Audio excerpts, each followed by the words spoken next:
suis certain. Rendez-le-moi, c'est pas drôle. Que se passe-t-il? A demandé notre maître, qui a soupiré en remarquant que l'alerte avait été sonnée par Lucas. J'ai pas mon maillot, il était dans mon sac et il y est plus, quelqu'un me l'a pris. Lucas, tu ne crois pas que tu exagères, hein? S'est énervé notre maître. Une fois encore, non seulement tu n'as pas fait ce qu'on attendait de toi, mais tu accuses les autres à ta place. Oh là là, j'ai senti que ça allait barder, alors je me suis interposé. Tiens, Lucas, ton maillot est là, il était tombé par terre.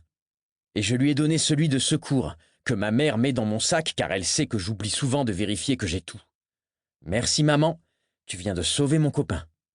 Merci, a d'ailleurs murmuré Lucas. Je lui adresse un clin d'œil complice en réponse. N'empêche que si je trouve celui qui a piqué mon maillot, ça va barder pour lui, a alors marmonné le rescapé. Et j'ai regretté mon clin d'œil, parce que mon copain exagérait vraiment. Heureusement pour lui, la piscine a un effet magique sur nous. La baignade, les plongeons, l'eau qui pique les yeux, nous ont tous fait oublier l'incident. Et personne n'y aurait repensé si Lucas n'avait pas recommencé ce jeudi matin. Et encore, le mercredi, nous n'avons classe que le matin, c'est peut-être pour ça que Lucas n'a pas eu le temps hier de s'attirer les foudres de M. Caron. Chapitre 2. Et une tête. Cette fois-ci, c'est le directeur lui-même qui est venu chercher Lucas juste avant la récréation. Monsieur Bézot n'a pas dit un mot, mais à l'air qu'il affichait, nous avons tous compris que ce n'était pas pour lui proposer de partager une tasse de thé et un petit biscuit. Normalement, la pause est consacrée au football. Mais sans Lucas, notre capitaine, nous n'avons pas trop la tête à chatouiller le ballon rond. Qu'est-ce qui arrive à notre camarade? Peut-être que sa mère s'est tuée dans un accident de voiture en allant au travail. Hasarde Marion. Mais ça va pas, s'exclame Hugo. Ça arrive, ce genre de truc. Je l'ai déjà vu à la télé, intervient Élodie. Tu crois que dans ce cas-là, le directeur l'aurait appelé avec une voix aussi sévère? Rétorque Gabriel.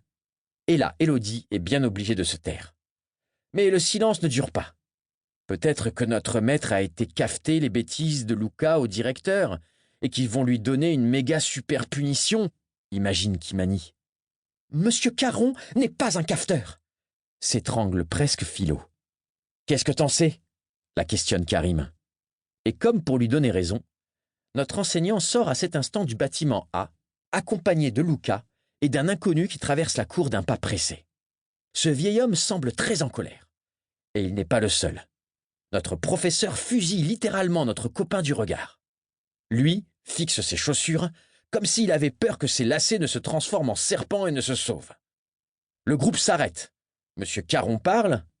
Nous n'entendons pas ce qu'il dit, mais comprenons à son visage en colère que ces mots doivent picoter les oreilles de Lucas. Puis il retourne dans le bâtiment. Lucas, lui, fonce vers nous. Une vague impatiente traverse notre groupe. Nous allons enfin savoir. Seulement, Lucas se plante devant moi, m'attrape par le bras et m'emmène à l'écart. Hugo amorce bien un geste pour nous suivre, mais Lucas le dévisage. Je veux parler à Anatole, c'est tout. Mon ami entre directement dans le vif du sujet. On m'accuse maintenant d'avoir envoyé mon ballon dans une des maisons derrière l'école.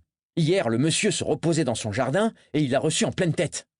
Je sais que mon copain tire fort, mais à ce point-là quand même. Je garde ma réflexion pour moi et enchaîne. Et c'est pas toi? Réflexe de détective. Bien sûr que non, j'ai rien fait. Lucas n'a rien fait, une fois de plus. C'est ce qu'il n'arrête pas de raconter depuis le début de la semaine. Pourtant, son ballon n'a pas rebondi tout seul sur le crâne du vieil homme. À cette seconde, il me semble alors voir clignoter dans ma tête mon alerte rouge. Quelque chose qui cloche. Je suis innocent, cette fois encore, s'énerve Lucas. Je te rappelle que tu jouais avec moi hier à la récré. Tu te souviens d'une balle perdue? Non, reconnais-je. Mais hier matin, je n'ai pas joué au foot. J'en suis certain, tous les mercredis matins, je mets mes fiches à jour. Et on dirait que ça t'arrange bien, me provoque Lucas. Et là, je me demande si cette ampoule rouge, ce n'est pas plutôt ma patience qui me signale qu'elle est sur la réserve et sera bientôt à sec.